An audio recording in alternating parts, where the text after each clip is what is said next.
पत्रकार दानिश सिद्दीकी की मौत पर प्रधानमंत्री की चुप्पी बहुत कुछ कहती है। जी हां, पत्रकार दानिश सिद्दीकी की अफगानिस्तान में रिपोर्टिंग के दौरान हत्या कर दी गई और पूरा हिंदुस्तान उनकी हत्या की निंदा कर रहा है और उन्हें फेसबुक, ट्विटर, सोशल मीडिया पर श्रद्धांजलि अर्पित कर रहा है। लेकिन हिंदुस्तान के प्रधानमंत्री नरेंद्र मोदी का अब तक दानिश सिद्दीकी की हत्या को लेकर कोई ट्वीट नहीं आया।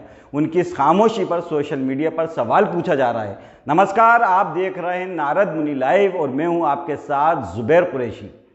पत्रकार दानिश सिद्दीकी की हत्या पर फेसबुक के बेबाक पेज पर विशाल यादव ने प्रधानमंत्री से सवाल पूछा है। भारत के एक पत्रकार की हत्या होती है जो कल का दिन था। आज सबको पता चलता है, उनके चाहने वाले और पत्रकार साथी श्रद्धांजलि अर्पित कर रहे हैं। और आपको याद होगा लगभग 1 महीने पहले एक और पत्रकार की मौत हुई थी जो कि नेशनल मीडिया का एंकर था और जो कहा गया था कि उनकी मौत हुई थी कार्डियक अरेस्ट के कारण हुई थी, कोरोना की वजह से हुई थी। मैं किसी की मौत को जस्टिफाई नहीं कर रहा हूं। विशाल यादव अपने फेसबुक पेज पर लिखते हैं, उनका जो फेसबुक पे एक पेज है बेबाक आवाज़, उस पर उन्होंने साफ लिखा है और वो कहते हैं कि मैं बस दोहरे रवैये को आपके सामने रख रहा हूं। कल जो पत्रकार की हत्या हुई, पुलित्ज़र पुरस्कार से सम्मानित पत्रकार था वो दानिश सिद्दीकी, और ये हत्या अपने देश में नहीं बल्कि हज़ारों किलोमीटर दूर अफगानिस्तान के कंधार इलाके में हुई। दानिश मौत को आगे कर अपने कर्म को निभाता गया। यानी कि जब उसकी हत्या हुई वो ऑन ड्यूटी था और वो अपने कर्म कर रहा था, लेकिन उसके ही मुल्क भारत में कुछ लोग उसकी हत्या पर खुशी मना रहे हैं। और तो और भारत के टीवी चैनलों में उनकी हत्या की खबरें भी गायब हैं। बस कुछ चैनलों ने खाना पूर्ति के लिए जो खबरें दिखाई हैं, छोटी मोटी खबरें दिखाई हैं। लेकिन आप फिर से वही उस एंकर की मौत के दिन को याद कीजिए। प्रधानमंत्री नरेंद्र मोदी से लेकर कई मंत्री ट्वीट कर शोक जता रहे थे। मैं कोई सवाल नहीं खड़ा कर रहा हूं, लेकिन आज कहां है प्रधानमंत्री के ट्वीट, कहां है किसी मंत्री का शोक संदेश? नहीं, बिल्कुल नहीं है, क्योंकि इन्होंने अपना पक्ष चुन लिया है।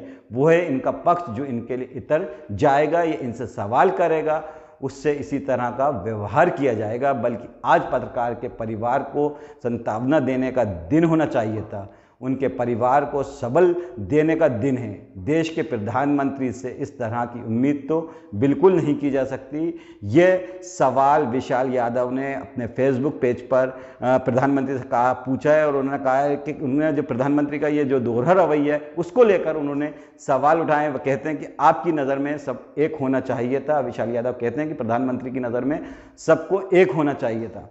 दानिश सिद्दीकी की हत्या किसी दूसरे मुल्क में नहीं हुई है, मुल्क में हुई है, यानी कि अफगानिस्तान में हुई। कैसे हुई आपको अपने स्तर से देखना चाहिए था। एक गर्व वाली बात है कि किसी दूसरे मुल्क में अपने देश का व्यक्ति अपना कर्म करते हुए शहीद हुआ। दूसरे मुल्क के लोग दुखी हो रहे हैं, श्रद्धांजलि अर्पित कर रहे हैं। किस बात का ये दोहरा मापदंड अपना रहे हैं आप लोग? प्रधानमंत्री जी से उनका सवाल है। फ़र्क तो दिखता है साहब, आप जितना भी सबका साथ सबका विकास का नारा दे दें, रोहित सरदाना ड्यूटी पर नहीं मरे थे, फिर भी आप और आपके गुर्गों ने उन्हें श्रद्धांजलि देने की होड़ मचा रखी थी। ऐसा लग रहा था जैसे देश का कोई सैनिक या देश का कोई सिपाही चला गया है। हालांकि वो एक बहुत अच्छे एंकर थे, लेकिन जब आपने देश का एक जाबाज और सच्चा सिपाही शहीद हुआ, अपनी लाइन ऑफ ड्यूटी पर ड्यूटी करते हुए उसकी हत्या कर दी गई, आपका एक संदेश नहीं है। गद्दारों को गोली मारने वाले I&B मिनिस्टर अनुराग ठाकुर ने ट्वीट करके औपचारिकता ज़रूर पूरी की है। उन्होंने ज़रूर दानिश सिद्दीकी को श्रद्धांजलि अर्पित की है। तरीके से तो आपको दानिश के परिवार को साहस देना चाहिए था और उनका पार्थिव शरीर लाने के लिए सरकारी व्यवस्था भी करनी चाहिए थी। लेकिन छोड़िए, आपसे उम्मीद ही क्या रखनी, आपसे क्या उम्मीद करें? आज तक कौन सी उम्मीद पूरी की है आपने? बहरहाल इस भेदभाव वाले रवैये के बाद आपके चेले चपेटे किस मुंह से मुसलमानों को देशद्रोही कहते हैं? जब देश की सरकार ही उनको अपना नहीं मानती तो किस मुंह से उनसे आप देशभक्ति की उम्मीद करते हैं? ये सवाल भी विशाल यादव ने अपने फेसबुक पेज पर प्रधानमंत्री से किया है। वैसे आपको इस तरह के रवैये के बाद भी मुसलमानों ने देशभक्ति दिखाई है, वो काबिल तारीफ़ है। ये इस बात की तारीफ़ कर रहे हैं विशाल यादव। वो कहते हैं कि जय हिंद जय भारत। अलविदा दानिश सिद्दीकी, अब वो दिल चीर देने वाली तस्वीरें नहीं देख पाऊंगा, शायद ही कोई आपकी तरह तस्वीरों को जिंदा कर कैद रख पाएगा। तो दीजिए इजाज़त। जय हिंद जय भारत।